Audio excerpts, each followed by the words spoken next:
तो आज हम डिस्कस करेंगे लोकोमोशन एंड मूवमेंट के बारे में। ठीक है कि लोकोमोशन क्या होता है, मूवमेंट क्या है। इस चैप्टर के अंदर हम जितनी भी मूवमेंट हमारी बॉडी में होती है उनके बारे में हम डिस्कस करेंगे। इसके बाद हम ये भी डिस्कस करेंगे कि मसल का स्ट्रक्चर क्या होता है, मसल का रोल क्या है, स्केलेटल सिस्टम के बारे में डिस्कस करेंगे, जॉइंट्स के बारे में, एंड लास्ट में हम डिस्कस करेंगे डिसऑर्डर्स के बारे में जो मस्कुलर सिस्टम और स्केलेटन सिस्टम के साथ रिलेटेड होते हैं, उनके बारे में हम बात करेंगे। तो सबसे पहले छोटा सा एनसीईआरटी में एक पैराग्राफ दिया गया है जो जनरल हमें लोकोमोशन एंड मूवमेंट के बारे में बता रहा है। ठीक है, तो सबसे पहले यहाँ पे थोड़ा सा इसको समझ लेते हैं। इस बहुत ही सिंपल है, इसमें कुछ वो है नहीं। जैसे मैंने आपसे कहा कि आप मुझे लोकोमोशन एंड मूवमेंट के बारे में बताइए, वो क्या होता है। जैसे आप सबको पता है कि पहले तो ये जान लेते कि मूवमेंट क्या है। जितने भी लिविंग ऑर्गेनिज्म इस अर्थ पर है उन सब का एक बहुत इंपॉर्टेंट फीचर होता है। आपने भी कभी ना कभी ये फीचर बताया होगा कि अगर कोई आपसे पूछे कि प्रॉपर्टीज बताइए लिविंग ऑर्गेनिज्म की, तो आपने पक्का ये कहा होगा कि दे कैन मूव। ठीक है, तो मूवमेंट क्या होती है, एक प्रॉपर्टी है, एक मतलब लिविंग ऑर्गेनिज्म की एक फीचर होता है, उसकी एक प्रॉपर्टी होती है। तो इस दुनिया में जितनी भी एनिमल्स हैं, जितनी भी प्लांट्स हैं, इवन सम माइक्रो ऑर्गेनिजम्स है, वो सारे क्या करते हैं, मूवमेंट शो करते हैं। किसी ना किसी तरीके से वो मूवमेंट शो कर रहे हैं। अब प्लीज ध्यान से सुनना मेरी बातों को। मैं कह रही हूँ सारे एनिमल, सारे प्लांट मूवमेंट शो करते हैं। अब मूवमेंट का बिल्कुल भी ये मतलब नहीं है कि हमें जगह को चेंज करना है। जैसे अभी मैं यहाँ पर बैठी हूँ और मैं यहाँ से दूसरी जगह पे, मतलब यहाँ पे 10 कदम चल रही हूँ, 20 कदम चल रही हूँ, तो मेरी पोजीशन चेंज हुई है, मूवमेंट वो नहीं है। अगर मैं अपने हैंड की मूवमेंट कर रही हूँ, मैं अपने जॉ की मूवमेंट कर रही हूँ, ये सारी मूवमेंट ही है। इवन अब आप सोचो प्लांट प्लांट तो वो प्लांट जो है पोजीशन चेंज तो नहीं कर सकते ना, वो तो फिक्स होते हैं, लेकिन उसके बावजूद भी उनकी ब्रांचेस ग्रो करती हैं, तो वो मूवमेंट है। ठीक है, अब फिर ये करते हैं कि चलो मूवमेंट तो समझ आ गया कि जरूरी नहीं है कि इसमें फिजिकली चेंज हो। मूवमेंट का मतलब है सिंपल, मतलब कुछ ना कुछ मूवमेंट करते रहना। लेकिन अब ये लोकोमोशन क्या है, फिर लोकोमोशन और मूवमेंट में डिफरेंस क्या है। तो सबसे बड़ा डिफरेंस यहाँ पे मूवमेंट में एंड लोकोमोशन में यही आता है कि लोकोमोशन हम कहते हैं कि जब हम अपनी पोजीशन चेंज कर रहे हैं, सबसे इंपॉर्टेंट। एंड पोजीशन भी कैसे चेंज कर रहे हैं, अपनी विल के थ्रू। मेरी मेरी विल है, मैं यहाँ से उठकर जाना चाहती हूँ कि नहीं जाना चाहती हूँ, मुझे वॉक करना है कि नहीं करनी है, रनिंग करनी है, मुझे स्विमिंग करनी है, जो भी चीजें हैं, मतलब जिसमें मेरी पोजीशन चेंज हो रही है, वो क्या है, वो मेरी विल के अकॉर्डिंग हो रहा है। तो ऐसी मूवमेंट होना जो हमारे विल में हो, जो विल में होती है उसको बोलते हैं वॉल्यूंटरी मूवमेंट, उसी को बोलते हैं लोकोमोशन। एक बार सबसे पहले मैं आपको यहाँ पे एक सिंपल इनके बीच में डिफरेंस करवा देती हूँ यहाँ पे, फिर हम वो थ्योरी रीड करेंगे कि वो थ्योरी हमें यहाँ पे क्या बता रही है। तो जैसे यहाँ पे देखिए मूवमेंट एंड लोकोमोशन में एक डिफरेंस दिया गया है। लोकोमोशन क्या होता है, moving away from the original position. मैं अभी यहाँ पर मान लेते हैं एक पर्सन यहाँ पे खड़ा था, ठीक है, एंड वो कुछ टाइम बाद आगे जाके कुछ और जगह पे चला गया, तो इस पर्सन ने क्या काम किया, अपनी पोजीशन को चेंज कर दिया है, ये लोकोमोशन है। लेकिन अगर ये अपनी ही पोजीशन पे डांस कर रहा है, ये जैसे बाकी भी कितना कुछ हो रहा है हमारी बॉडी में, जैसे रेस्पिरेटरी सिस्टम में हमारे लंग्स कॉन्ट्रैक्ट कर रहे हैं, डायफ्राम के अंदर कॉन्ट्रैक्शन होती है, मसल्स रिलैक्स होती है, ये भी तो मूवमेंट ही है सारी की सारी। लेकिन उसमें जरूरी नहीं है कि आपकी पोजीशन चेंज हो। तो मूवमेंट क्या हो सकती है, मूवमेंट कैन हैपन विद और without moving away from organism original position. इसमें मतलब पोजीशन चेंज हो भी सकती है और पोजीशन चेंज नहीं भी हो सकती है। इसीलिए हम कहते हैं कि मूवमेंट हमेशा वॉलेंट्री भी हो सकती है, मतलब हमारी विल में भी हो सकती है, और ऐसा भी हो सकता है कि हमारे विल में ना हो। जैसे आप सोचो, आप सबको पता है हम अपनी आईज ब्लिंक करते हैं। अब अब अगर कोई कहे कि आपको आइस ब्लिंक नहीं करनी है, हम इसको कुछ मिनट तक होल्ड कर सकते हैं, लेकिन आइस ब्लिंक अपने आप ही होती है। अगर आप सोचो कि नहीं प्लीज मेरा हार्ट बीट ना करे, तो ऐसा तो पॉसिबल नहीं है। हार्ट तो बीट करेगा ही करेगा, लेकिन अभी वो मूवमेंट ही तो हो रही है ना। लेकिन वो मूवमेंट कैसी, वो इनवॉलंटरी है। इनवॉलंटरी का मतलब होता है जो हमारे विल में ना हो। एंड वॉलंटरी जिसको हम अपनी इच्छा से करते हैं। तो मूवमेंट जो है वो वॉलंटरी भी हो सकती है और इनवॉलंटरी भी हो सकती है, लेकिन लोकोमोशन हमेशा ही वॉलंटरी होगा। अगर मैं अपनी जगह चेंज कर रही हूँ, मैं भाग रही हूँ, कुछ भी कर रही हूँ, तो वो मेरे विल में ही होगा, तो हमेशा ये वॉलंटरी प्रोसेस होगा। तो locomotion take place at the organism level and movement कहाँ पे होती है, बायोलॉजिकल लेवल पर होती है, मतलब हमारी बॉडी में बहुत सारी मूवमेंट होती है। तो लोकोमोशन के लिए doesn't necessary require energy, but movement के लिए एनर्जी चाहिए। कैसे चाहिए वो भी आपको समझ में आ जाएगा जब अभी हम आगे बात करेंगे सारी मूवमेंट के बारे में। तो एक बार पहले यहाँ पे एनसीईआरटी में कुछ छोटा सा पैराग्राफ लिखा गया है, एक बार मैं इसको रीड कर लेती हूँ, फिर हम आगे अपने मेन टॉपिक पे आते हैं। तो जैसे ये कह रहा है कि मूवमेंट क्या है, one of the significant features है लिविंग बींग्स का। तो जितने भी एनिमल्स हैं, प्लांट हैं, वो क्या एग्जिबिट करते हैं, वाइड रेंज ऑफ मूवमेंट, उनकी बॉडी में बहुत सारी मूवमेंट चलती है। अब इन्होंने कहा है कि जैसे अगर हम अमीबा की बात करते हैं, आपको पता है अमीबा बहुत सिंपल एक एनिमल होता है, सॉरी रियली सॉरी, अमीबा एक एनिमल नहीं होता, ये हमारे पास प्रोटिस्टा होता है, प्रोटिस्टा को बिलोंग करता है, प्रोटिस्टा किंगडम को। तो ये कह रहे हैं हमारे पास की जो स्ट्रीमिंग जो है protoplasm in the unicellular organism like amoeba is a simple form of movement. अभी मैं आपको एक डायग्राम दिखाऊंगी, उसकी हेल्प से आपको समझ में आ जाएगा। ऐसे आप सबने अमीबा के बारे में पढ़ा ही होगा 9th-10th में भी, कि उसमें किस तरीके से स्यूडोपोडिया बनते हैं, वो अपनी मूवमेंट करता है, फूड को कैप्चर करता है। इसके अलावा आगे कह रहा है the movement of cilia, flagella, tentacle are shown by the many organism. Human beings can move limbs, हम अपनी लिम्स को मूव कर सकते हैं ना। लिम्स क्या होती है, हमारी दोनों हाथ, हमारी दोनों टांगे, हम अपनी हाथों को मूव कर सकते हैं। अपनी जॉ, देखो जॉ की वजह से मैं बोल पा रही हूँ, आप बोल पाते हो, तो ये मूवमेंट ही है। आईलिड्स, हम अपनी आईज को ब्लिंक करते हैं, टंग मूव करती है। तो ये सम ऑफ द मूवमेंट, लेकिन कुछ मूवमेंट कैसी है, result in change of place, ये इंपॉर्टेंट लाइन है। जहां जहां पर क्या हो रहा है, प्लेस चेंज हो रहा है और लोकेशन चेंज हो रही है, ऐसी वॉलंटरी मूवमेंट को बोलते हैं लोकोमोशन। तो आई होप आपको लोकोमोशन मूवमेंट में डिफरेंस तो समझ में आ गया होगा कि इनमें क्या डिफरेंस होता है। Walking, running, climbing, flying, swimming are some form of the locomotory movement. So locomotory structure need not be different from those affecting other type of movement. For example, in paramecium, cilia help in movement of food through cytophagics and in locomotion as well. ये बात कर रहे हैं कि जो, अगर आपने कभी पैरामिशियम की बॉडी को देखो ना, पैरामिशियम ऐसा होता है, स्लिपरी मतलब स्लिपर ऑर्गेनिज्म ही बोलते हैं। इनके बाहर वाले सरफेस में ना इस तरीके से बहुत सारे हेयर लाइक स्ट्रक्चर होते हैं, अगर कभी आपने नोटिस किया हो, इन हेयर लाइक स्ट्रक्चर को हम बोलते हैं सीलिया। तो ये कह रहे हैं कि अगर हम पैरामिशियम की बात करते हैं ना, तो सीलिया ही क्या करता है, इनके अंदर फूड पार्टिकल की एंट्री सीलिया ही हेल्प करता है उसमें। Movement of food through the cytopharynx, मतलब उनके माउथ में लेके जाता है। और इवन वहां पे अब देखो, यहाँ पे फूड को अंदर कैप्चर करने के लिए भी सीलिया ही हेल्प कर रहा है, और उसको चलने फिरने के लिए भी सीलिया ही हेल्प करता है। और जो हाइड्रा है, हाइड्रा ऐसे भी आपने एनिमल किंगडम किया नहीं है, जब हम करेंगे तो आपको काफी अच्छा खासा आइडिया हो जाएगा। जो हाइड्रा होता है ना, मैं यहाँ पे हाइड्रा बनाऊं इस तरीके से, तो इसकी बॉडी में से ऐसे ना बहुत सारे ऐसे टेंटेकल्स होते हैं।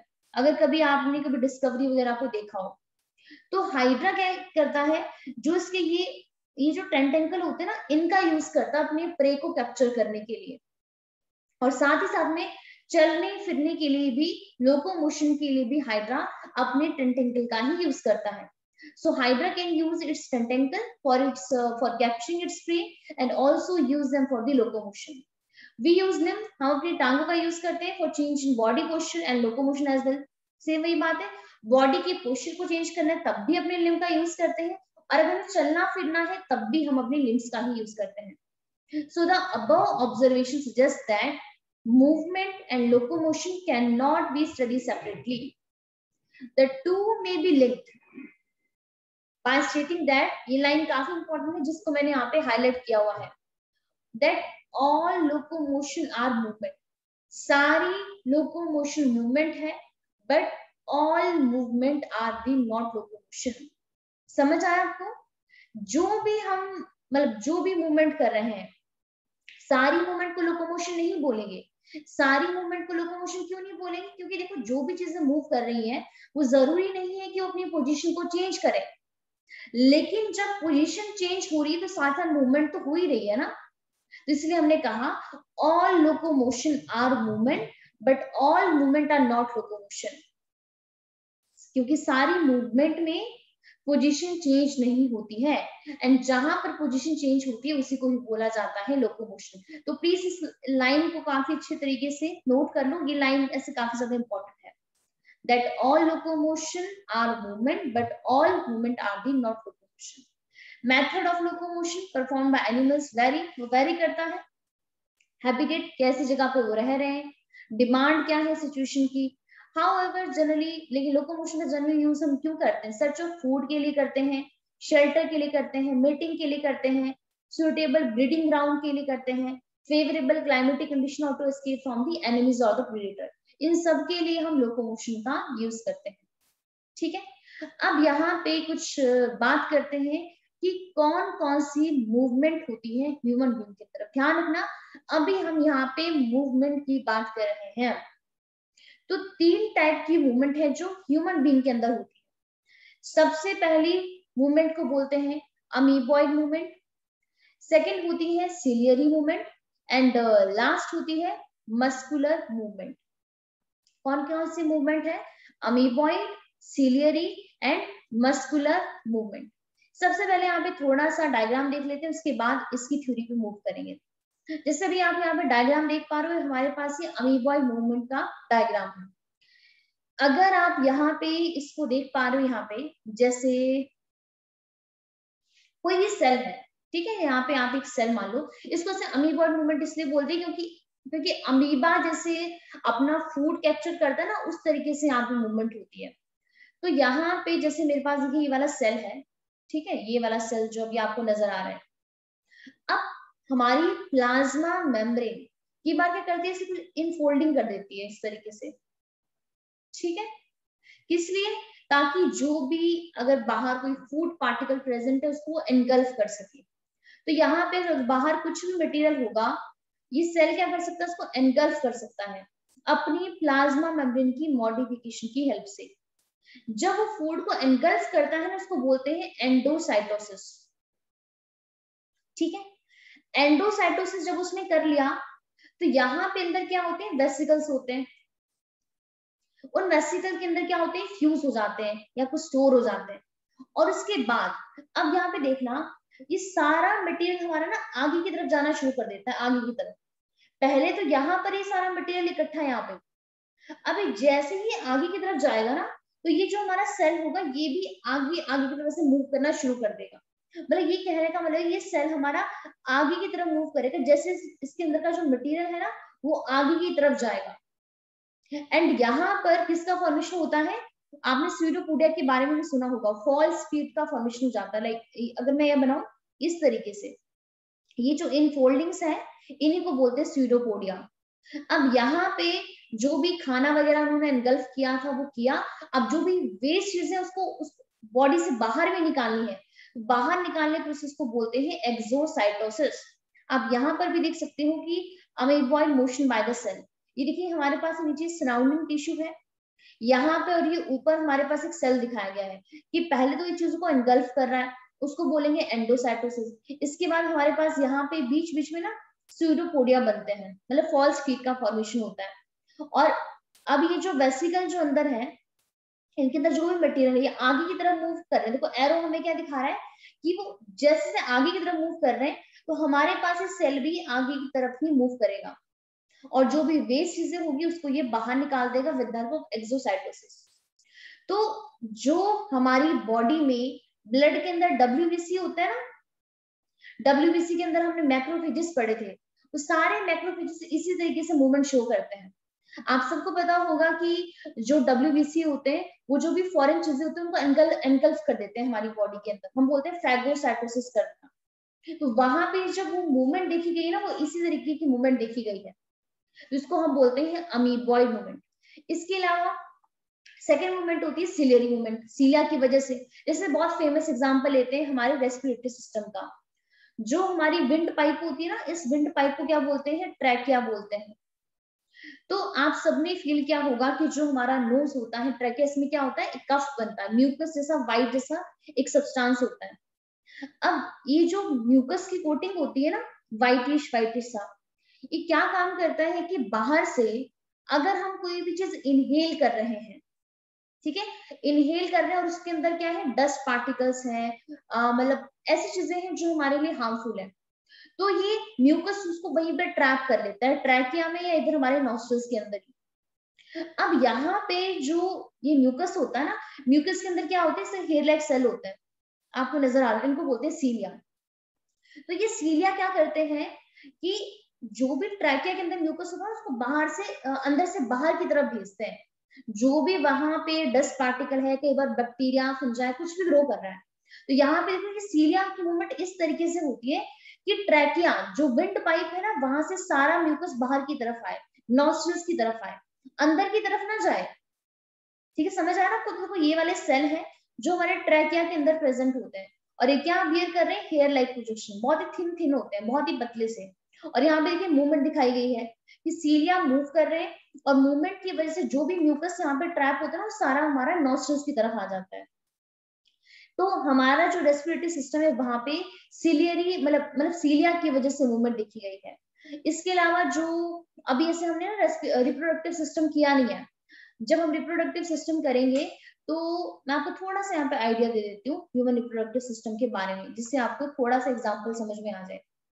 एक मिनट। जैसे अगर मैं यहाँ पे फीमेल रिप्रोडक्टिव सिस्टम बनाऊं, जैसे ये हमारे पास ओवरीज होती है, ठीक है, ओवरी है, और यहाँ पे ओवरी से हमारे पास फेलोपियन ट्यूब राइज होती है, दोनों ओवरी से फेलोपियन ट्यूब राइज हो रही है। इसके बाद हमारे पास यहाँ पे, एक मिनट, आई होप ये बन जाए जो मैं बनाना चाह रही हूँ। सॉरी, ऐसे बन, चलो फिर भी बन ही गया है, थोड़ा सा आपको आइडिया हो गया होगा। एक मिनट, थोड़ा सा ठीक कर ही देते हैं।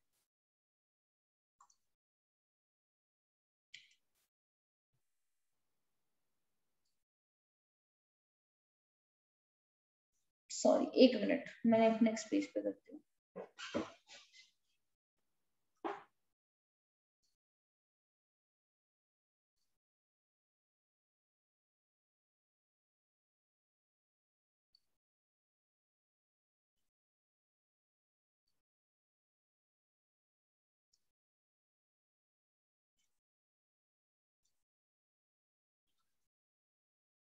डायग्राम में से इतना अच्छा बना तो नहीं है, लेकिन जस्ट उन्हें समझाने के लिए आपको थोड़ा सा, ठीक है, फिर भी चलो टेम्पररी बन ही गया है, आप लोगों ने देखा तो हो गई। ऐसे बहुत ही भयानक सा बना है, बट प्लीज आप उसको थोड़ा सा कॉपरेट कर लो। तो अगर हम बात करते हैं फीमेल रिप्रोडक्टिव सिस्टम की, तो आपको पता होगा फीमेल के पास ना वन पेयर होता है ओवरी का, ठीक है, और ये जो मैंने बीच में पोर्शन दिखाया है ये होता है यूट्रस। यूट्रस के अंदर एंडोमेट्रियम की लाइनिंग होती है। अब यहाँ पर क्या चीज होती है कि जो ओवरी है, ओवरी हर मंथ एग फॉर्म करती है, ठीक है, और एग फॉर्म होने के बाद वो कहाँ चला जाता है, ये जो ट्यूब नजर आ रही है आपको, इस ट्यूब को बोलते हैं फेलोपियन ट्यूब, फेलोपियन ट्यूब बोलते हैं।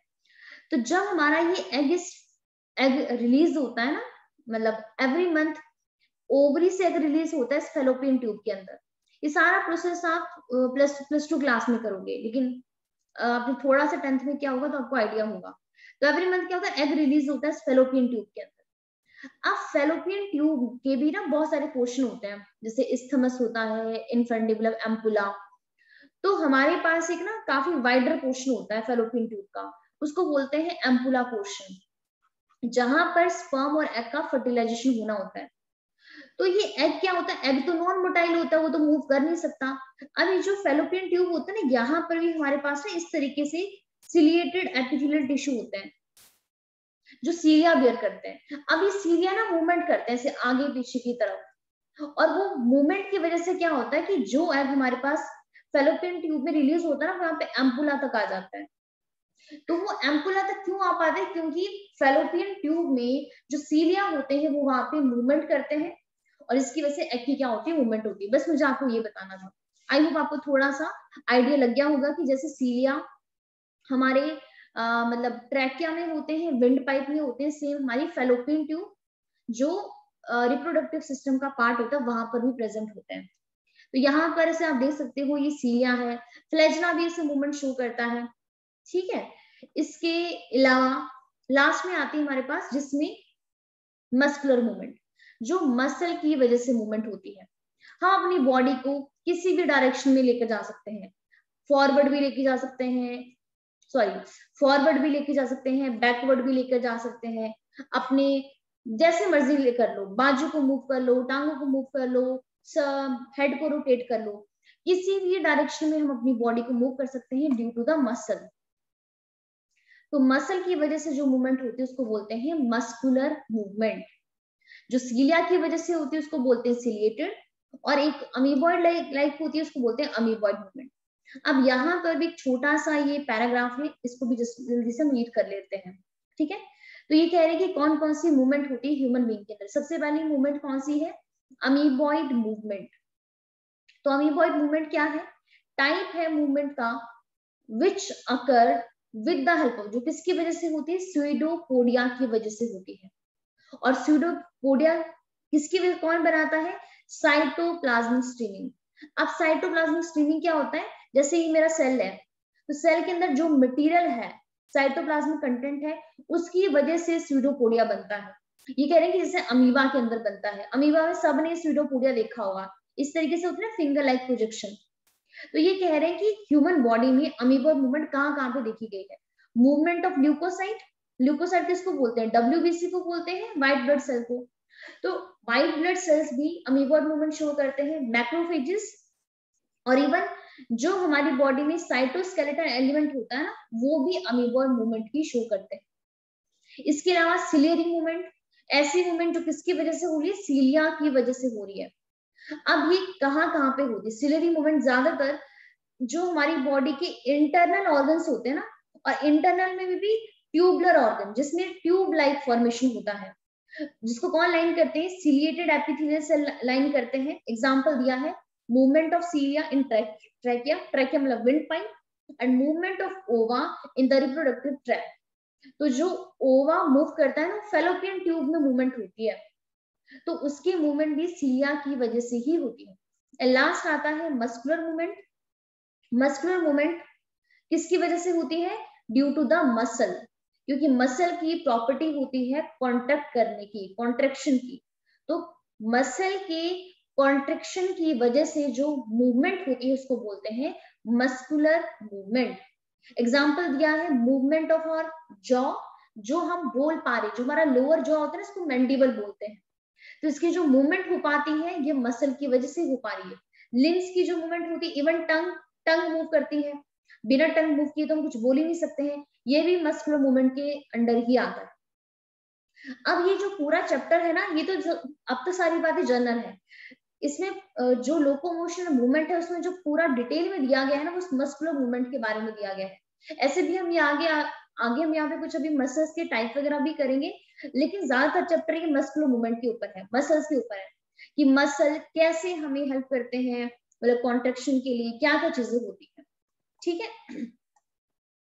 लेकिन अब बात करते हैं यहाँ पे ह्यूमन मस्कुलर सिस्टम के बारे में, मतलब ऐसी मूवमेंट जो मसल की वजह से होती है। अब अगेन यहाँ पे आपको ना दो तीन चीजें भी सुनने को मिलेगी, हो सकता है आपको थोड़ा सा भी वो भी लगे, क्योंकि अभी आपने +2 की नहीं है और 10th मुझे नहीं पता कि आपने किस तरीके से पढ़ी है।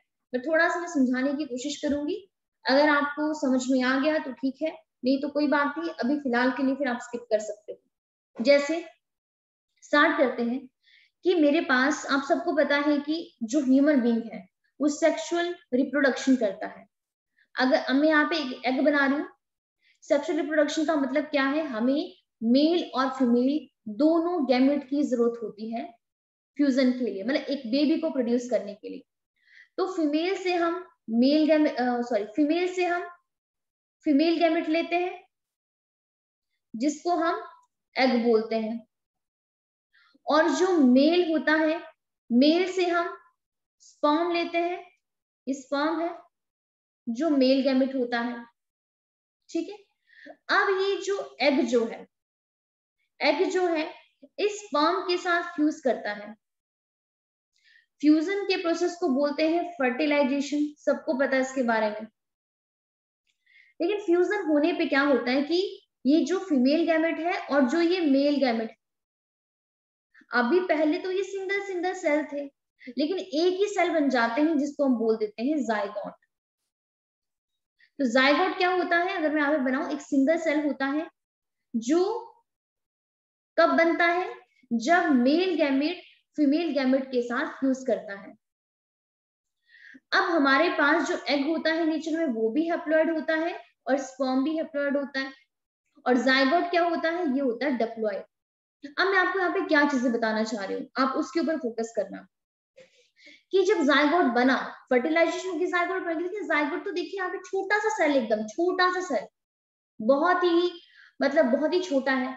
अब आप सोचो कि एक छोटे से सेल से ही कंप्लीट एक बेबी बनता है, जिस बेबी को हम 9 मंथ बाद देखते हैं, या तो देखो 9 मंथ लग गए उसको बनने के लिए, लेकिन आपको पता है उसकी कहानी देखो इस जाइगोट से स्टार्ट होती है। एक सिंगल सेल से इतना कॉम्प्लेक्स ऑर्गेनिज्म बनता है। तो हमारे पास ये जो जाइगोट है ना, ये पता क्या करता है, इसके अंदर पहले ना कुछ क्लीवेज होती है। क्लीवेज का मतलब है कि यहाँ पे कुछ माइटोटिक डिवीजन होती है। जाइगोट के अंदर जो सेल होते हैं वो डिवाइड करते हैं। जैसे अगर मैं यहाँ पे बनाऊं, इसने देखो डिवाइड कर दिया, यहाँ पे डिवाइड करने पे इसने यहाँ पे 2 सेल बना दिए।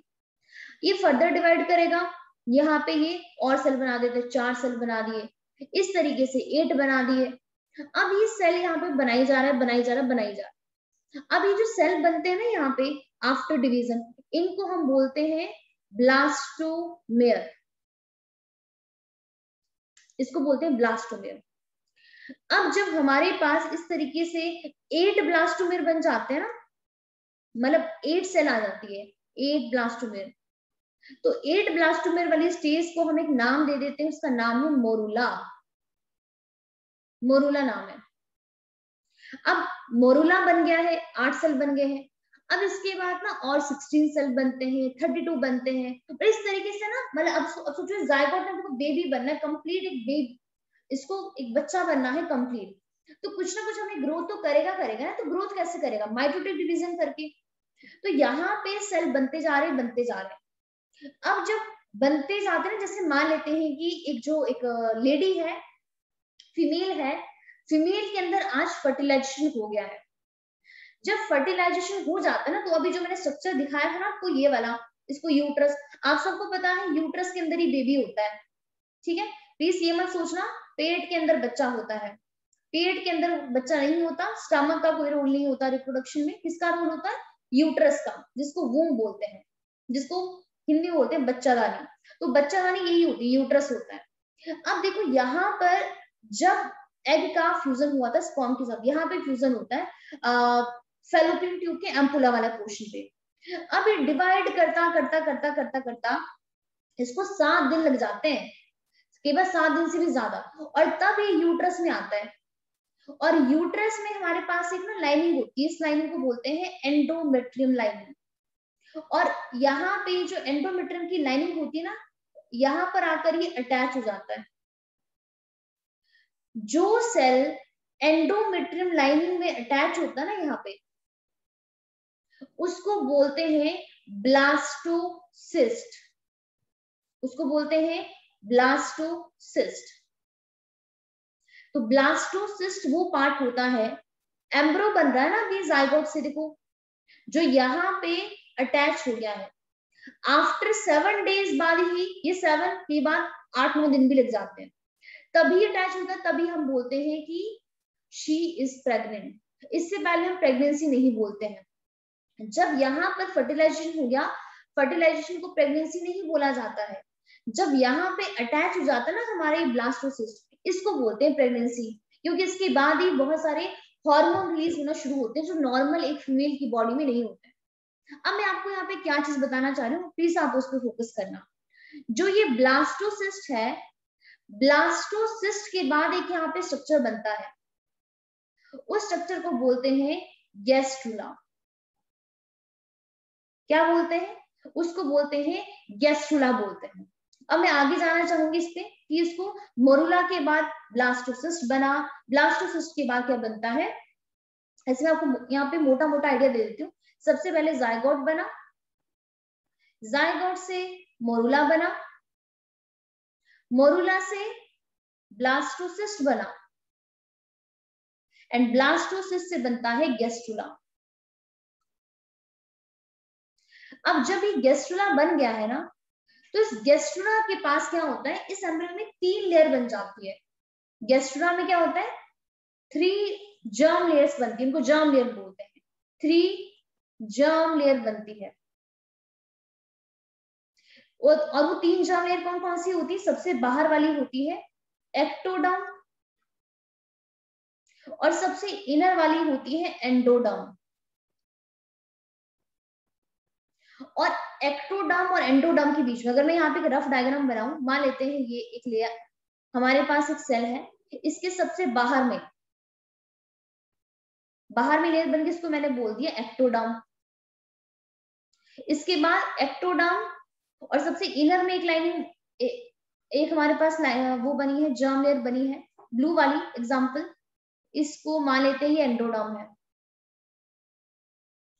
अब एक्टोडर्म और एंडोडर्म के बीच में एक लेयर और बनती है, एक्टो और एंडोडर्म के बीच में एक लेयर और बनती है, इसको हम बोल देते हैं, इसको बोलते हैं मेसोडर्म। तो हमारा ये जो गैस्ट्रुला है, इसके पास 3 जर्म लेयर होती है, कौन कौन सी? एक्टोडर्म, एंडोडर्म, और सेकंड में आती है मेसोडर्म। अब ये इसी तरीके से लेयर होती है, हमारे पास एक ना बॉल सी बन जाती है बस। अब मैं आपको ये बताना चाहती हूँ कि जो भी हम अपने आप को देखते हैं, हम किसी बेबी को देखते हैं, आप देखते हो कितने ज्यादा कॉम्प्लेक्स है हमारी, सोचो आईज है, नोज है, प्रॉपर ब्रेन है, डाइजेस्टिव सिस्टम है, रेस्पिरेटरी सिस्टम है, इवन सर्कुलेटरी सिस्टम है, ठीक है, और रिप्रोडक्टिव सिस्टम है। कितने सारे सिस्टम हमारी बॉडी में काम कर रहे हैं। हमारे पास 2 ईयर्स है, हैंड है, प्रॉपर लिम्स है। तो आपको पता है कि सारी चीजों को बनाने वाला कौन होता है? ये गैस्ट्रुला की 3 लेयर ही होती है, जिनको हम जर्म लेयर बोलते हैं। तो ये गैस्ट्रुला के पास जो 3 जर्म लेयर है ना, एक्टोडर्म, मेसोडर्म और एंडोडर्म, ये 3 लेयर ही वो है जो डिफरेंशिएट होकर, मतलब अपने अंदर डिवाइड करके और चेंज होकर एक कंप्लीट ह्यूमन बॉडी का फॉर्मेशन करती है। हमारी बॉडी में जितनी भी ऑर्गन है, किडनी हो गया, लंग्स हो गए, इवन हार्ट हो गया, मसल्स हो गए, ये सारी तीनों जर्म लेयर से बनते हैं। सबको काम दिया हुआ है, जैसे मान लेते हैं एक्टोडर्म को काम दिया हुआ है कि आप हमारी बॉडी का नर्वस सिस्टम बनाओगे। अब एंडोडर्म को काम दिया है कि बॉडी की जो इनर लाइनिंग है ना, इनर लाइनिंग, आपको बस इसको मेंटेन करना है। मेसोडर्म को भी कुछ ऐसे काम दिया, मेसोडर्म को काम दे दिया कि भाई आप हार्ट का फॉर्मेशन करोगे और आप ही मसल्स डेवलप करोगे। समझ आ रहा है? तो मैं आपको ये बताना चाहती हूँ कि एक कंप्लीट ह्यूमन बीइंग की बॉडी इन तीनों जर्म लेयर से ही बनती है, उसको बोलते हैं गैस्ट्रुला, और प्रोसेस को जब बनती है उसको बोलते हैं गैस्ट्रुलेशन। आई होप आपको थोड़ा बहुत, ज्यादा तो नहीं, हल्का सा आइडिया हो गया होगा कि ये सारी चीजें मैं आपको क्या चीज बता रही हूँ। क्योंकि जब आपने सर्कुलेटरी सिस्टम क्या होगा, वहां पर आपने एक लाइन पढ़ी होगी, heart is derived from mesoderm, वहां पे एक लाइन लिखी गई है। अब इस लाइन का मतलब यही है कि जो हमारा हार्ट है, ये गैस्ट्रुला की जो मेसोडर्म वाली लेयर होती है ना, यहाँ से वो बना है। मेसोडर्म डिफरेंशिएट होगी हार्ट बना रही है। अब ऐसा नहीं कि मेसोडर्म ओनली हार्ट ही बनाती है, और भी बहुत सारी चीजें बनाती है, ठीक है, हमारी आईज बन रही, सब कुछ, मतलब जो पूरा सिस्टम है ना, बस इन तीनों जर्म लेयर से ही बनने वाला है। पूरी बॉडी की डेवलपमेंट इन्हीं तीनों जर्म लेयर के ऊपर डिपेंड होती है, सब कुछ। तो यहाँ पर आई होप आपको आइडिया हो गया होगा कि अभी हमने यहाँ पे इसके बारे में क्यों पढ़ा। क्योंकि जब अभी आप देखोगे तो आप वहां पर एक लाइन पढ़ोगे कि जो हमारी मसल्स होती हैं, they are derived from mesoderm. तो ये मेसोडर्म क्या है? एक जर्म लेयर है जो आके जाके हार्ट भी बनाती है और इवन मसल्स का डेवलपमेंट भी करती है। ठीक है, तो अगर मैं यहाँ पे मूव करूं तो यहाँ पे सबसे पहले एक लाइन लिखी गई है कि जो हमारी मसल्स होती हैं, क्या लिखा गया है यहाँ पे, पहली लाइन क्या है, muscles are mesodermal in origin. तो इसका मतलब क्या है, मेसोडर्मल इन ओरिजिन का मतलब क्या है, कि जो मेसोडर्म लेयर है गैस्ट्रुला की, वहां से मसल्स ओरिजिनेट होती है। ठीक है, आई होप क्लियर हो गया है सबको कि इस लाइन का मीनिंग क्या है, थोड़ा बहुत क्लियर हो गया है। एक काम करती हूँ मैं आपको, फिर भी अगर कोई भी थोड़ा सा भी आपको डाउट है, इतना अच्छे तरीके से तो आपको से क्लियर नहीं हुआ होगा, बट फिर भी मैं कोशिश करती हूँ, 1 मिनट +2 की मैं पीपीटी ओपन कर लेती हूँ ह्यूमन रिप्रोडक्शन वाली, कि आपको थोड़ा सा और आइडिया हो जाए इसके बारे में, जो भी मैं आपको यहाँ पे बताना चाहती थी। ऐसे आप इसको काफी डिटेल में पढ़ोगे इन सारी चीजों को।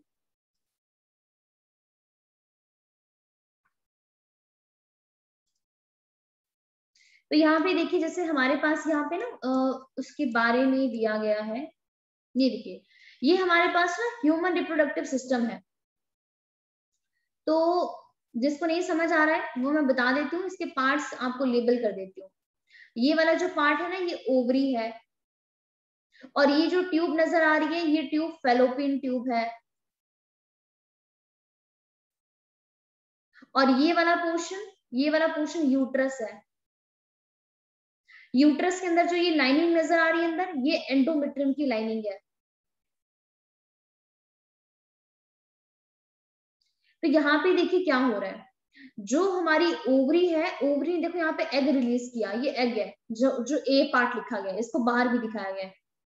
अब यहाँ पे देखिए स्पर्म आते हैं बहुत सारे, और इस एग के साथ फ्यूज कर गया। फ्यूज करने के बाद वो क्या बनाता है, जायगोट बनाता है। जायगोट बनाने के बाद देखिए उसने यहाँ पे 2 सेल बनाए, 4 सेल बना रहे हैं, 8 सेल बना रहे हैं, इसको बोल देते हैं मोरुला स्टेज। और मोरुला के बाद बनता है ब्लास्टोसिस्ट। अब यहाँ पे देख रहे हैं जो ब्लास्टोसिस्ट है वो इधर, और एक चीज और देखिए, यहाँ पे एग देखो यहाँ पे रिलीज हुआ था। अब देखो फेलोपियन ट्यूब से देखो वो आगे की तरफ मूव कर रहा है, ऐसे नजर आ रहा है आपको, देखो मूव करता करता कहाँ पहुंच गया है, यूट्रस के पास पहुंच गया है। तो मैं आपको वही बता रही थी कि जो मूवमेंट होती है ना यहाँ पे एग की, ये यहाँ पे इस फेलोपियन ट्यूब के अंदर कौन से सेल होते हैं, सिलिएटेड एपिथेलियल सेल होते हैं। तो ये जो सिलिएटेड एपिथेलियल सेल है, ये सीलिया ही मूवमेंट करवाते हैं एग की। अब यहाँ पे ब्लास्टोसिस्ट बन गया, और ब्लास्टोसिस्ट यहाँ पे अटैच हो गया है, और इसको 7 दिन का टाइम लग जाता है फ्यूजन के बाद। तो इसी को बोलते हैं प्रेगनेंसी, जब अटैचमेंट होती है। अब ब्लास्टोसिस्ट जब हो गया, तो ब्लास्टोसिस्ट के बाद देखिए यहाँ पे क्या बनता है, देखो ये ब्लास्टोसिस्ट है, ये वाली बॉल। ब्लास्टोसिस्ट के बाद बनता है गैस्ट्रुला, ये स्ट्रक्चर है ये गैस्ट्रुला का। तो यहाँ पे जो सबसे आउटर वाली लेयर है, इसको बोलते हैं एक्टोडर्म, जो एक्सोस्केलेटन बनाता है, मतलब हमारा बाहर वाला मटेरियल, बाहर के ऐसे ऑर्गन भी बनाता है। मीसोडर्म हमारे ऑर्गन्स को डेवलप करता है, और एंडोडर्म हमारी इनर लाइनिंग को बनाता है। तो एक्टोडर्म सबसे बाहर वाली लेयर होती है, एंडोडर्म सबसे इनर वाली होती है, और मेसोडर्म उसके बीच में होती है। ठीक है, और ऐसे ऑर्गेनिज्म को हम ना ट्रिप्लोब्लास्टिक भी बोलते हैं, जिनके पास 3 जर्म लेयर होती है, क्योंकि कई ऑर्गेनिज्म ऐसे भी होते हैं जिनके पास उनकी 2 ही जर्म लेयर होती है। आई होप आपको थोड़ा सा आइडिया लग गया होगा कि मैं क्या आपको बताना चाह रही हूँ। बस आपको इस लाइन का मीनिंग समझना है कि मसल्स मेसोडर्मल इन ओरिजिन होता है। इसका मतलब क्या है, क्योंकि ये मेसोडर्म से डिराइव होते हैं। अब ये मसल जो होते हैं ना, इनकी प्रॉपर्टी होती है, और प्रॉपर्टी क्या है, कॉन्ट्रैक्शन की प्रॉपर्टी। जो हम मूव कर पाते हैं ना, मैं बोल पा रही हूँ, अपने हैंड्स को इजीली मूव कर पा रही हूँ, ये बिकॉज ऑफ क्या रीजन है, मसल्स कांटेक्ट कर सकती हैं, कॉन्ट्रैक्शन की वजह से ही मूवमेंट हो रही है। अगर मसल्स कांटेक्ट करना बंद कर देना तो हमारे अंदर मूवमेंट नहीं हो पाएगी, इसी को ही बोलते हैं पैरालाइज हो जाना। आपने सुना होगा पैरालाइज हो गया है कोई भी पर्सन, तो पैरालाइज में क्या होता है, हम कहते हैं ना वो मूव ही नहीं कर पा रहे। तो मूव ना कर पाने का रीजन क्या है, क्योंकि कॉन्ट्रेक्शन ही नहीं हो रही है, जो मसल कांटेक्ट होती है वो मतलब प्रोसीजर ही बंद हो गया है। अब ये मसल्स कांटेक्ट कैसे होती है, इसका पूरा मैकेनिज्म हम इस चैप्टर के अंदर पढ़ने वाले हैं। ठीक है, आज तो नहीं कर पाएंगे क्योंकि अगेन काफी ज्यादा लेंथी है और अगेन वही मतलब बहुत आपको लर्न करने वाला पार्ट भी इसमें काफी ज्यादा। तो यहाँ पे हमने क्या कहा, ये कैसे मसल्स क्या होते हैं, मसल्स मेसोडर्मल होता है ओरिजिन का, कॉन्ट्रेक्टाइल टिश्यू होते हैं और हमारी पूरी बॉडी का 40 से जो 50% वेट होता है ना वो मसल की वजह से ही होता है, ध्यान रखना। So each and every movement, every breath, every mouthful you chew, all these actions are carried out by body muscles। ध्यान रखना, जितनी भी मूवमेंट हो रही है, हम सांस ले पा रहे हैं, कुछ खा पा रहे हैं, बोल पा रहे हैं, इवन हैंड्स की मूवमेंट कर पा रहे हैं, सारी की सारी ये मसल की वजह से है, मसल के सेल की वजह से। अब इनकी लोकेशन कहां पर है, मसल कहां पर प्रेजेंट है, इनका स्ट्रक्चर कैसा है, फंक्शन कैसा है, उसके बेसिस पे हम बात करते हैं कि जो मसल को बनाने वाले एक मसल फाइबर्स होते हैं। अगेन मसल फाइबर भी हम डिटेल में डिस्कस करेंगे आगे, लेकिन जस्ट थोड़ा सा भी समझ लो कि मसल को बनाने वाले मसल फाइबर्स होते हैं। तो ये मसल फाइबर की लोकेशन कहां पर है, इनका स्ट्रक्चर कैसा है, इनका फंक्शन कैसा है, ये 3 टाइप के होते हैं जो आपने 9th क्लास में भी किया होगा, ठीक है। अब वो 3 टाइप के मसल फाइबर कौन कौन से होते हैं, एक मसल फाइबर होता है स्ट्राइएटेड मसल फाइबर, सेकंड होता है अनस्ट्राइएटेड मसल फाइबर एंड थर्ड होता है कार्डिक मसल फाइबर। तो मसल फाइबर मसल को बनाते हैं, 3 टाइप के मसल फाइबर हैं, स्ट्राइएटेड, अनस्ट्राइएटेड और लास्ट में आते हैं कार्डिक मसल फाइबर। अब यहाँ पे इनके बीच में थोड़ा सा यहाँ पे कंपैरिजन कर लेते हैं। एक बार आप देख लो पहले सबकी लोकेशन कहाँ कहाँ पर है। सबसे पहले अगर हम बात करते हैं कार्डिक मसल फाइबर की, तो वो कहाँ प्रेजेंट होते हैं, ऐसे फोटो से पता चल रहा होगा, ये हमारे हार्ट में प्रेजेंट होते हैं, हार्ट के अंदर। तो हार्ट में कौन सा मसल फाइबर होता है, कार्डिक मसल सेल या कार्डिक मसल फाइबर होते हैं एंड ये हाईली ब्रांच्ड होते हैं। अभी आप आगे डायग्राम भी देखोगे डिटेल में, आपको समझ में आ जाएगा। इसके अलावा जो मोस्टली हमारे मसल्स स्केलेटन के साथ अटैच होते हैं, हमारी बोन के साथ एसोसिएट होते हैं, उनको बोलते हैं स्केलेटन मसल फाइबर। स्केलेटन क्यों बोला, क्योंकि ये ऐसे मसल फाइबर हैं जो हमारी बोन्स के साथ एसोसिएटेड होते हैं और तभी बोन की मूवमेंट करवा पाते हैं। तो उनको वो इन्हीं को बोलते हैं स्केलेटन मसल फाइबर को ही बोलते हैं स्ट्राइएटेड मसल फाइबर। लेकिन इनके अंदर ब्रांचिंग नहीं होती है, ब्रांच नहीं होते हैं। और लास्ट में आते हैं स्मूथ मसल फाइबर, जिनकी शेप आप देख सकते हो ऐसे टैपिंग टाइप होती है, स्पिंडल लाइक नजर आ रहा है, स्पिंडल भी बोलते हैं इसको, फ्यूजिफॉर्म भी बोलते हैं, टैपिंग एंड होते हैं इनके तीखे तीखे से। तो ये मोस्टली हमारे इंटरनल ऑर्गन में प्रेजेंट होते हैं, जैसे स्टमक हो गया, एसोफेगस हो गया, इवन हमारे रिप्रोडक्टिव सिस्टम में भी होते हैं। अब एक बार यहाँ पे इनका थोड़ा सा कंपैरिजन देख लेते हैं, बट उससे पहले एनसीईआरटी के अंदर ये एक डायग्राम बना हुआ है, आप इसको आप देख सकते हो। यहाँ पे जो सबसे पहला है, यहाँ पे लेबलिंग नहीं की गई है, मैं कर लेती हूँ। जो ये सबसे पहला वाला है ये होता है स्ट्राइएटेड मसल फाइबर, जो हमारी स्केलेटन सिस्टम के साथ एसोसिएट होता है। सेकेंड वाला है कार्डिक मसल फाइबर, जो हमारे हार्ट में प्रेजेंट होता है। हार्ट में किया था ना हमने, हमारे पास हार्ट हमारा हार्ट कार्डिक मसल का बना होता है, तो उस कार्डिक मसल में यही होती है, स्मूथ मसल फाइबर से होते हैं। और लास्ट में आता है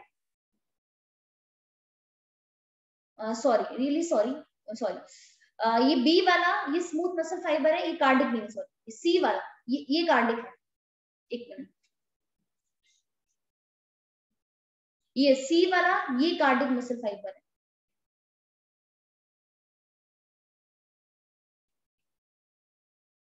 ये कार्डिक मसल है और सेकंड वाला है स्मूथ मसल फाइबर, जो हमारे इंटरनल ऑर्गन्स में प्रेजेंट होता है। तो आप देख सकते हो उनके एंड काफी टेपरिंग होते हैं। जो कार्डिक मसल फाइबर है, ध्यान रखना, यही एक ऐसा मसल फाइबर है जो ब्रांच्ड होता है। नजर भी आ रही है आपको, हाईली ब्रांच है, देखिए ब्रांचिंग दिख रही है आपको, ठीक है। लेकिन ध्यान रखना, अभी आपको ए वाला जो स्ट्राइएटेड है ना, स्केलेटन वाला, ये भी आपको ब्रांच लग रहा होगा, लेकिन प्लीज ध्यान रखना ये ब्रांच नहीं है, ये अनब्रांच्ड है। आपको देखने में लग रहा होगा कि नहीं नहीं इसके अंदर ब्रांचिंग है तो है, लेकिन ये ब्रांचिंग नहीं, एक्चुअली ना बंडल की फॉर्म में प्रेजेंट होता है। जैसे एक बंडल इस तरीके से है, एक बंडल इस तरीके से है, दूसरा बंडल ऐसे है, तीसरा बंडल ऐसे है, फिर चौथा बंडल ऐसे है। तो ये बंडल्स होते हैं ना, इस तरीके से अरेंज है, तो हमें ये अपीयर हो रहा है कि ये ब्रांच्ड है, लेकिन ये ब्रांच नहीं, ये बंडल की फॉर्म में अरेंज होता है। ठीक है, इनमें डिफरेंस पूछा जाता है, ध्यान रखना इसके बारे में। अब एक बार यहाँ पे कंपैरिजन कर लेते हैं तीनों मसल के टाइप का, कौन कौन सी मसल फाइबर्स प्रेजेंट होती हैं हमारी बॉडी के अंदर। जैसे हमने कहा सबसे पहला है स्केलेटन मसल फाइबर। लोकेशन कहाँ पर इनकी, तो लोकेशन क्या है देख लीजिए, अटैच टू बोन। अभी मैंने आपको यही कहा कि जो हमारी बोन होती है, स्केलेटन सिस्टम होता है, उसके साथ अटैच होता है स्केलेटन मसल फाइबर। तो जो हम अपनी बोन को मूव कर पाते हैं ना, बोन को मूव करवा पाते हैं due to this skeleton muscle. तो फंक्शन क्या होता है, मूवमेंट ऑफ द बोन। इसके अलावा आप सोचो, हम एक्सरसाइज करनी है कि नहीं करना, हमें वॉक करनी कि नहीं करना, सब कुछ हमारे विल में। तो ये जो स्केलेटल मसल फाइबर होते हैं, इनका मोड कैसा होता है, वॉलंटरी होता है, मतलब हमारे विल के अंदर है, अगर हम करना चाहे तभी होगा। शेप कैसी होती है, लॉन्ग है, स्लेंडर टाइप है, और इन्हीं को बोलते हैं स्ट्राइडेटेड मसल फाइबर। अब इनको स्ट्राइडेटेड क्यों बोलते हैं, क्योंकि हम कहते हैं इनके अंदर light and dark band present होते हैं और बहुत सारे न्यूक्लियस प्रेजेंट होते हैं। अब अगेन जो हमारे पास अभी सिलेबस में है, स्केलेटन मसल फाइबर काफी डिटेल में है। अब इनके अंदर ये ऑल्टरनेट लाइट बैंड है, डार्क बैंड है, बहुत सारे न्यूक्लियस है, इन सब के बारे में आगे हम डिटेल में डिस्कस करेंगे अभी। ठीक है, कार्डिक वाली कहाँ पे होती है, हमारे हार्ट में होती है। काम क्या है, बीटिंग ऑफ हार्ट। अब हार्ट को रोकने से हम कभी नहीं रोक सकते हैं, वो हमेशा ही बीट करेगा जब तक हम मर ना जाए, तब तक उसने बीट करना ही करना है। तो इसका एक्शन कैसे हुआ, इनवॉलंटरी, जिसको हम कंट्रोल नहीं कर सकते हैं। साथ में इसमें क्या होती है, ब्रांचिंग होती है, स्टार्टेड होती है, और साथ में 1 और 2 न्यूक्लियाई होते हैं। स्मूथ मसल्स कहाँ होती है, हमारी इंटरनल ऑर्गन्स की वॉल में, हमारी स्किन में, और ये इंटरनल ऑर्गन्स की मूवमेंट करवाता है। आप सबने अच्छे तरीके से डाइजेस्टिव सिस्टम किया है, रेस्पिरेटरी सिस्टम किया है। जब हम खाना खाते हैं तो हमने बात की थी कि जो हमारी एलिमेंट्री कैनाल होती है, वो एक मूवमेंट शो करती है, उस मूवमेंट को बोलते हैं पेरिस्टालसिस मूवमेंट। और हमने कहा था इस पेरिस्टालसिस मूवमेंट की वजह से ही हमारा खाना क्या होता है, एसोफेगस से नीचे हमारे स्टमक में जाता है। अब खुद ही सोचो, स्टमक में जाने के बाद भी तो चर्निंग मूवमेंट होती ही है ना। अब उस मूवमेंट को हम बिल्कुल नहीं रोक सकते हैं, मानते हो आप भी इस बात को। अगर हम चाहें कि नहीं हम उस मूवमेंट को रोक दें, नहीं खाना डाइजेस्ट ना हो, ऐसा तो नहीं होने वाला है। तो ये स्मूथ मसल फाइबर भी क्या होते हैं, इनवॉलंटरी होते हैं। शेप कैसी होती है, स्पिंडल शेप, और इनमें कोई भी स्ट्राइटेड नहीं होती, कोई हमें इसके अंदर कोई ऐसे मतलब ये थिकनिंग से नजर नहीं आती है, और एक ही न्यूक्लियस होता है ओनली, मतलब पर मसल फाइबर, नॉन स्ट्राइटेड होती है। ठीक है, आई होप आपको ये सारी बातें यहाँ पे समझ में आ गई होगी। यहाँ पे देखिए दोबारा एक बार कंपैरिजन चार्ट दिया है, आप प्लीज एक बार इसको गो थ्रू कीजिए, एक बार इसको देखिए, जो जो चीजें भी मैंने आपको बताई यहाँ पर सब कुछ वही लिखा गया है। एक बार प्लीज इस कंपैरिजन चार्ट को देखिए।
आई होप आपने देख लिया होगा।